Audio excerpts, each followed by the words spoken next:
आज की इस गहन चर्चा में हम पृथ्वी के निर्माण की उस रोमांचक कहानी पर बात करने वाले हैं जो सीधे तौर पर हमारे ब्रह्मांड के सबसे गहरे रहस्यों से जुड़ी है।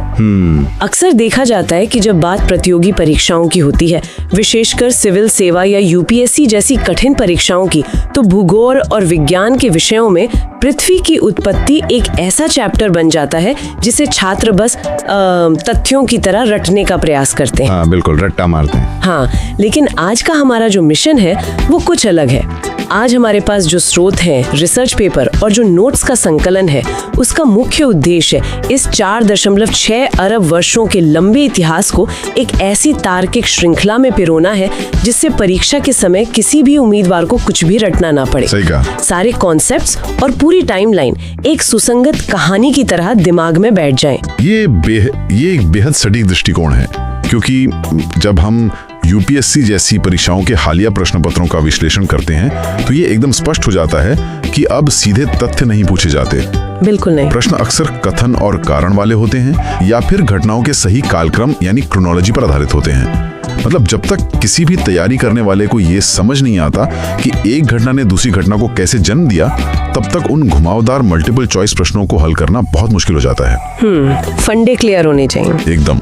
इसलिए आज की हमारी इस चर्चा का फोकस केवल ये जानना नहीं है कि क्या हुआ, बल्कि ये समझना है कि क्यों और कैसे हुआ। तो चलिए इसे विस्तार से समझते हैं और समय के पहिए को ठीक 4.6 अरब वर्ष पीछे ले चलते हैं। उस समय के अंतरिक्ष की कल्पना करना भी अपने आप में एक अद्भुत अनुभव है, क्योंकि तब न तो हमारी पृथ्वी का कोई वजूद था, ना ही हमारे सूर्य का, और ना ही इस पूरे सौरमंडल का। कुछ भी नहीं था। हाँ, विज्ञान की भाषा में कहें तो अंतरिक्ष में केवल हाइड्रोजन, हीलियम गैस और सूक्ष्म धूल कणों का एक बेहद विशाल और अंधकारमय बादल तैर रहा था।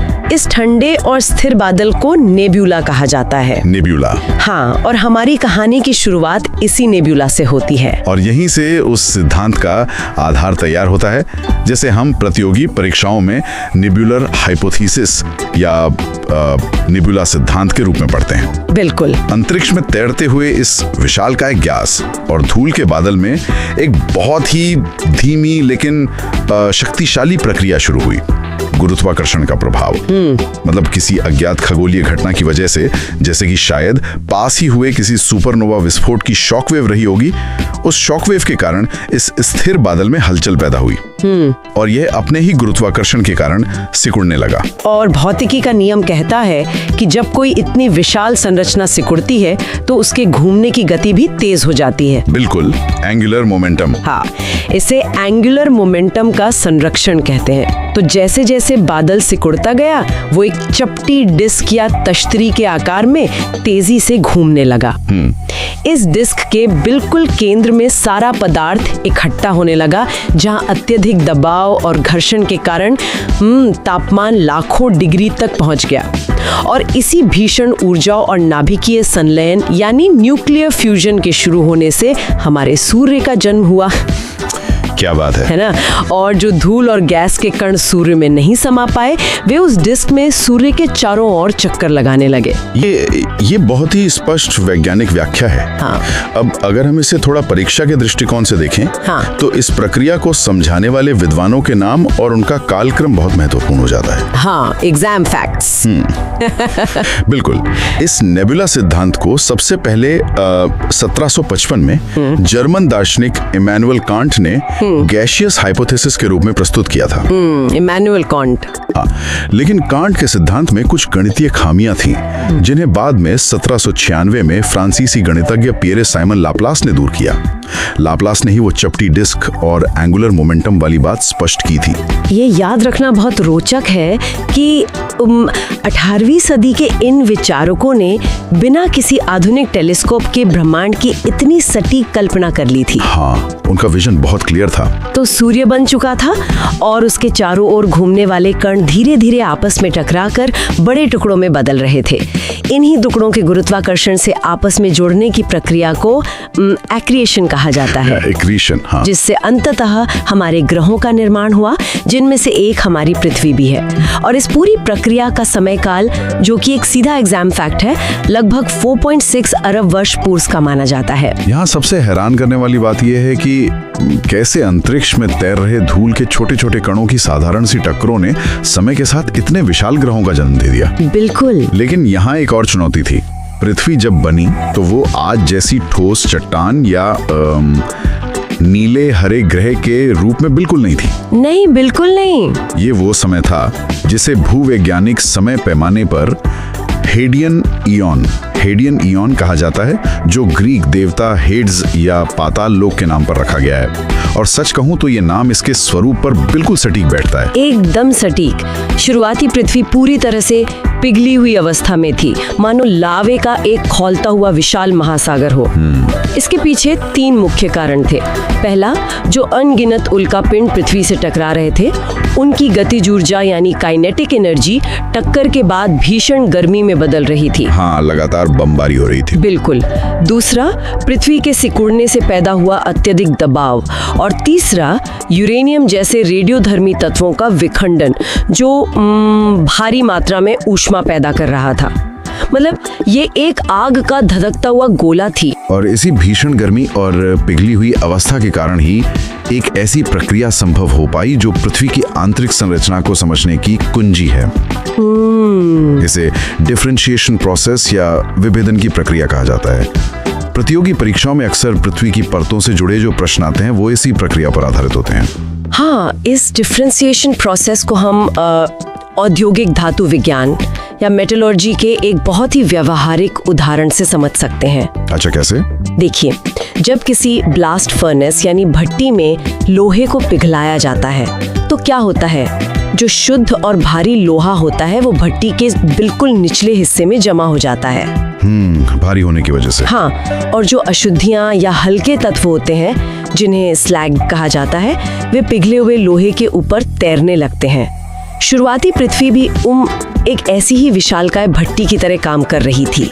वाह, ये तुलना विषय को बहुत ही स्पष्ट कर देती है, क्योंकि पृथ्वी उस समय पिघली हुई अवस्था में थी, इसलिए तत्वों को उनकी डेंसिटी यानी घनत्व के अनुसार अलग अलग होने की स्वतंत्रता मिल गई। बिल्कुल। तो जो भारी तत्व थे, मुख्य रूप से लोहा और निकल, वो नीचे चले गए। हाँ, वे गुरुत्वाकर्षण के खिंचाव के कारण पृथ्वी के बिल्कुल केंद्र में जाके जमा हो गए। और इन्हीं भारी धातुओं के इस जमाव ने पृथ्वी के कोर यानी क्रोड का निर्माण किया। और इसके विपरीत जो हल्के तत्व थे, जैसे सिलिकॉन, एल्यूमिनियम और ऑक्सीजन के यौगिक, वे सतह की ओर ऊपर आ गए। फिर जैसे जैसे अंतरिक्ष के ठंडे वातावरण के संपर्क में आकर पृथ्वी का तापमान कम होना शुरू हुआ, ये हल्के तत्व जमने लगे और इन्होंने एक ठोस बाहरी आवरण बना लिया, जिसे हम क्रस्ट कहते हैं। बिल्कुल, जिसे हम क्रस्ट या भूपर्पटी कहते हैं। और क्रस्ट तथा कोर के बीच में जो मध्यम घनत्व वाला एक विशाल हिस्सा रह गया, वो मैंटल कहलाया। यह क्रम सिविल सेवा परीक्षा के उम्मीदवारों के लिए अत्यंत महत्वपूर्ण है। अक्सर पूछा जाता है। हाँ, बहुत बार। बाहर से अंदर की ओर सबसे हल्की परत क्रस्ट, उसके बाद मैंटल और सबसे भारी लोहे और निकल से बना कोर। इस डिफरेंशिएशन प्रक्रिया ने न केवल पृथ्वी को उसकी संरचना दी, बल्कि आगे चलकर बहुत सी भूवैज्ञानिक घटनाओं की नींव भी रखी। पृथ्वी की परतें तो बन गई, लेकिन यहाँ कहानी सच में बहुत दिलचस्प हो जाती है। हाँ, क्योंकि अब जन्म होने वाला है हमारे चंद्रमा का। हमारे ब्रह्मांडीय इतिहास का यह वह अध्याय है जो किसी भी विज्ञान कथा से, मतलब किसी भी साइंस फिक्शन से अधिक नाटकीय है। बिल्कुल। चंद्रमा के निर्माण के लिए जो सिद्धांत वैज्ञानिक समुदाय में सबसे अधिक मान्य है, उसे द जायंट इम्पैक्ट थ्योरी या विशाल टक्कर का सिद्धांत कहा जाता है। और ये थ्योरी बहुत ही फैसिनेटिंग है। इस सिद्धांत के अनुसार पृथ्वी के निर्माण के कुछ ही समय बाद, यानी आज से लगभग 4.5 अरब वर्ष पहले, सौर मंडल में बहुत सी उथल पुथल मची हुई थी। कई छोटे बड़े ग्रह एक दूसरे की कक्षाओं को काट रहे थे और इसी दौरान लगभग हमारे मंगल ग्रह के आकार का एक विशाल खगोलीय पिंड, मंगल ग्रह जितना बड़ा, हाँ बिल्कुल, जिसे वैज्ञानिकों ने थिया नाम दिया है, वो थिया लगभग 15 किलोमीटर प्रति सेकंड की अविश्वसनीय गति से आरंभिक पृथ्वी से आ टकराया। बाप रे, एक मंगल ग्रह के आकार के पिंड का पृथ्वी से टकराना, ये टक्कर इतनी भयानक रही होगी कि इसने पूरी पृथ्वी को लगभग पिघला कर रख दिया होगा। पूरी तरह से। गनीमत ये रही कि ये टक्कर बिल्कुल आमने सामने की नहीं थी, मतलब हेड ऑन कॉलिजन नहीं था, बल्कि एक ग्रेजिंग इम्पैक्ट यानी तिरछी टक्कर थी। अगर ये एकदम सीधी टक्कर होती तो शायद पृथ्वी उसी दिन पूरी तरह से नष्ट होकर बिखर जाती। यथार्थ में ये तिरछी टक्कर ही हमारे अस्तित्व का कारण बनी। इस महाटक्कर के परिणाम स्वरूप थिया ग्रह पूरी तरह से नष्ट हो गया और पृथ्वी के मेंटल का एक बहुत बड़ा हिस्सा टूटकर अंतरिक्ष में बिखर गया। ये सारा फौलता हुआ मलबा गुरुत्वाकर्षण के कारण पृथ्वी के चारों ओर एक रिंग के रूप में घूमने लगा और कुछ ही समय में, अब खगोलीय स्तर पर कुछ समय का मतलब कुछ 100 या 1000 साल होता है। हाँ, ब्रह्मांड के लिए तो ये पल भर का समय है। बिल्कुल। तो ये सारा मलबा आपस में जुड़ने लगा और ठंडा होकर उसने एक गोलाकार रूप ले लिया जो आज हमारा चंद्रमा है। जब हम इस तरह के सिद्धांतों को पढ़ते हैं तो अक्सर मन में ये सवाल उठता है कि वैज्ञानिक अरबों साल पहले हुई इस घटना को लेके इतने आश्वस्त कैसे हो सकते हैं? साक्ष्य कहाँ है? हाँ, क्या ये केवल एक परिकल्पना है? और यहीं पर आधुनिक विज्ञान के सबसे शानदार एग्जाम फैक्ट्स में से एक सामने आता है। इसका प्रमाण हमें अपोलो मिशन के दौरान मिला था। ये एक बहुत ही महत्वपूर्ण बिंदु है क्योंकि विज्ञान केवल अनुमानों पर नहीं चलता बल्कि साक्ष्यों पर चलता है। जब अपोलो मिशन के अंतरिक्ष यात्री चंद्रमा से चट्टानों के नमूने लेकर पृथ्वी पर लौटे तो प्रयोगशालाओं में उनका सूक्ष्म परीक्षण किया गया।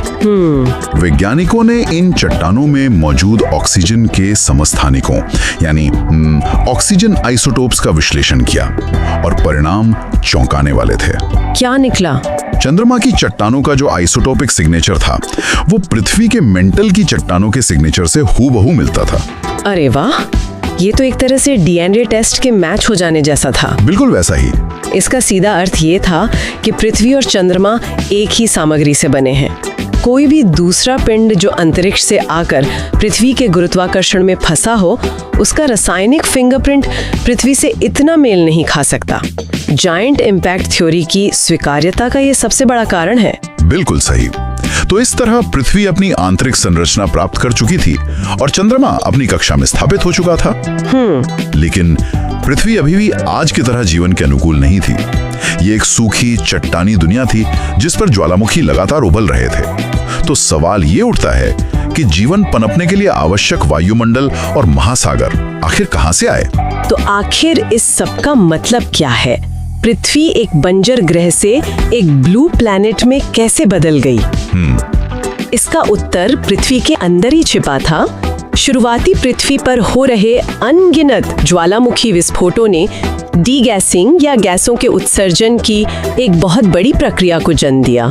पृथ्वी के अंदर फंसी हुई भारी मात्रा में गैसें और जल वाष्प ज्वालामुखी के धुएं के साथ बाहर वायुमंडल में जमा होने लगे। और इस शुरुआती वायुमंडल में मुख्य रूप से कार्बन डाइऑक्साइड, मीथेन, अमोनिया और भारी मात्रा में जल वाष्प यानी वाटर वेपर मौजूद था। नाइट्रोजन भी धीरे धीरे इसमें शामिल हो रही थी, लेकिन एकदम गलत। ये एक जहरीला रासायनिक सूप था। अगर आज का कोई भी जीव उस समय पृथ्वी पर होता तो वो एक पल भी जीवित नहीं रह पाता। ऑक्सीजन पर हम अभी चर्चा करेंगे, लेकिन पहले उन महासागरों के निर्माण को समझना जरूरी है जो जीवन का पालना बने। जैसे जैसे समय बीतता गया और अंतरिक्ष के प्रभाव से पृथ्वी का तापमान धीरे धीरे कम होने लगा, वायुमंडल में मौजूद जो अत्यधिक जल वाष्प था वो संघनित यानी कंडेंस होना शुरू हुआ। वाष्प के पानी में बदलने से घने बादलों का निर्माण हुआ और उसके बाद जो बारिश शुरू हुई वो मानव इतिहास की किसी भी बारिश से अलग थी। ये लगातार लाखों वर्षों तक बिना रुके होती रही। लाखों वर्षों तक? हाँ, पृथ्वी की सतह पर उल्का पिंडों के टकराने से जो क्रेटर बने थे और विवर्तनिक गतिविधियों के कारण जो विशाल गड्ढे और बेसन बने हुए थे, वे सब इस बारिश के पानी से भर गए। इस प्रकार पृथ्वी पर उन प्रारंभिक महासागरों का निर्माण हुआ। और एक बार जल उपलब्ध हो गया तो जीवन की उत्पत्ति का मंच तैयार हो गया। वैज्ञानिक साक्ष्यों के अनुसार आज से लगभग 3.5 से 3.8 अरब वर्ष पहले इन्हीं महासागरों की गहराई में, जहां शायद गर्म पानी के स्रोत या हाइड्रोथर्मल वेंट थे, जीवन ने अपनी पहली उपस्थिति दर्ज कराई। ये जीव अत्यंत सूक्ष्म एक कोशिकीय जीव थे जिन्हें प्रोकैरियोट्स कहा जाता था। क्योंकि वायुमंडल में ऑक्सीजन नहीं थी, इसलिए ये शुरुआती जीव अवायवीय थे, मतलब एनारोबिक थे। हाँ। यानी वे ऑक्सीजन के बिना ही ऊर्जा उत्पन्न करते थे और जीवित रहते थे। जीवन ऐसे ही लाखों करोड़ों वर्षों तक सूक्ष्म रूप में महासागरों में पनपता रहा, लेकिन फिर एक ऐसी घटना हुई जिसने इस ग्रह का पूरा रसायन ही बदल कर रख दिया। कहानी का ये मोड़ विकासवाद के इतिहास में सबसे महत्वपूर्ण माना जाता है। महासागरों में कुछ ऐसे विशेष प्रकार के बैक्टीरिया विकसित हुए जिन्हें साइनोबैक्टीरिया या नीले हरे शैवाल कहा जाता है, जिन्होंने सूर्य के प्रकाश, पानी और कार्बन डाइऑक्साइड का उपयोग करके अपना भोजन स्वयं बनाने की कला सीख ली। इस जादुई प्रक्रिया को हम प्रकाश संश्लेषण या फोटोसिंथेसिस के नाम से जानते हैं। प्रकाश संश्लेषण एक ऐसी प्रक्रिया थी जिसका एक बाय प्रोडक्ट था ऑक्सीजन गैस। बिल्कुल। इन अरबों सूक्ष्म साइनोबैक्टीरिया ने लगातार प्रकाश संश्लेषण किया और भारी मात्रा में ऑक्सीजन गैस को महासागरों और फिर वायुमंडल में छोड़ना शुरू कर दिया। विज्ञान में इस घटना को द ग्रेट ऑक्सीजनेशन इवेंट कहा जाता है। अगर हम इसे व्यापक नजरिए से देखें तो यह केवल ऑक्सीजन के उत्पन्न होने की घटना नहीं थी, बल्कि यह पृथ्वी का पहला सबसे बड़ा मास एक्सटिंक्शन यानी सामूहिक विलुप्ति का कारण भी था। ये बहुत दिलचस्प है। ये एक बहुत ही गहरी इंसाइट है। जो शुरुआती जीव करोड़ों सालों से बिना ऑक्सीजन वाले वातावरण में रहने के अभ्यस्त थे, उनके लिए ये नई ऑक्सीजन किसी खतरनाक जहर जैसी थी। जैसे ही वायुमंडल में ऑक्सीजन का स्तर बढ़ा, ऑक्सीजन के बिना रहने वाले उन अरबों जीवों की प्रजातियां हमेशा के लिए नष्ट हो गईं। ये प्रकृति की एक बहुत बड़ी विडंबना है कि जिस ऑक्सीजन को आज हम प्राण वायु कहते हैं, वो पृथ्वी के शुरुआती निवासियों के लिए घातक प्रदूषक थी। बिल्कुल। लेकिन इसी ऑक्सीजन ने आगे चलकर वायुमंडल की ऊपरी परत में ओजोन का निर्माण किया। इस ओजोन परत ने सूर्य की हानिकारक अल्ट्रावायलेट किरणों को रोकना शुरू किया, जिससे जीवन के लिए महासागरों की गहराई से निकलकर सतह और जमीन पर आना संभव हो पाया। ये पूरी क्रोनोलॉजी इतनी आपस में जुड़ी हुई है कि अगर आप एक भी कड़ी को समझ लेते हैं तो पूरी तस्वीर साफ हो जाती है। परीक्षा के दबाव में अक्सर छात्र इन युगों के नामों से घबरा जाते हैं। हाँ, वो जियोलॉजिकल टाइम स्केल। हाँ, तो चलिए इस पूरी यात्रा को जियोलॉजिकल टाइम स्केल या भूवैज्ञानिक समय पैमाने के माध्यम से एक सुसंगत कहानी की तरह डिकोड कर लेते हैं, ताकि मेंस परीक्षा का उत्तर लिखते समय ये क्रम दिमाग में बिल्कुल स्पष्ट रहे। एक क्विक रिवीजन कर लेते हैं। ठीक है, तो शुरुआत होती है हेडियन युग से। ये लगभग 4.6 से 4 अरब वर्ष पूर्व का समय था। जैसा कि हमने चर्चा की, ये नरक के समान उबलती हुई पृथ्वी का युग था, जहां नेब्यूला से सौरमंडल का निर्माण हुआ, डिफरेंशिएशन की प्रक्रिया से कोर और क्रस्ट बने और थिया की टक्कर से चंद्रमा का जन्म हुआ। बिल्कुल। इसके बाद आता है आर्कियन युग, जो 4 अरब से 2.5 अरब वर्ष पूर्व तक चला। इस युग की सबसे बड़ी विशेषता थी पृथ्वी का ठंडा होना, लाखों सालों की बारिश से महासागरों का निर्माण और जीवन के पहले रूप यानी प्रोकैरियोट्स का महासागरों में प्रकट होना। ध्यान रहे, इस युग के अंत तक वायुमंडल ऑक्सीजन रहित ही था। एकदम सही। फिर प्रवेश होता है प्रोटेरोजोइक युग में, जो 2.5 अरब वर्ष पूर्व से लेकर लगभग 54 करोड़ वर्ष पूर्व तक रहा। ये युग साइनोबैक्टीरिया और उनके द्वारा लाए गए ग्रेट ऑक्सीजनेशन इवेंट के लिए जाना जाता है। इसी युग में ऑक्सीजन के कारण अवायवीय जीवों का विनाश हुआ और अधिक जटिल जीवों का विकास शुरू हुआ। और अंततः आता है फेनेरोजोइक युग, जिसमें आज हम जी रहे हैं। 25 करोड़ वर्ष पूर्व से शुरू हुआ यह युग दृश्यमान और जटिल जीवन का युग है। ओजोन परत के बनने के बाद जीवन पानी से निकलकर जमीन पर आया, विशाल जंगल बने, डायनासोर्स आए, स्तनधारी जानवरों का विकास हुआ और सबसे अंत में हम मनुष्यों ने इस ग्रह पर कदम रखा। बहुत बढ़िया समरी। अगर एक उम्मीदवार इस 4.6 अरब वर्ष की कहानी को इस तरह कारण और प्रभाव यानी कॉज एंड इफेक्ट के रूप में याद रखता है कि कैसे नेबुला के सिकोड़ने से ग्रह बने, पिघलने से परतों का निर्माण हुआ, ज्वालामुखी से गैसें निकली, बारिश से महासागर बने और सूक्ष्म जीवों ने वायुमंडल को बदल दिया, तो कोई भी कठिन प्रश्नों से भ्रमित नहीं कर सकता।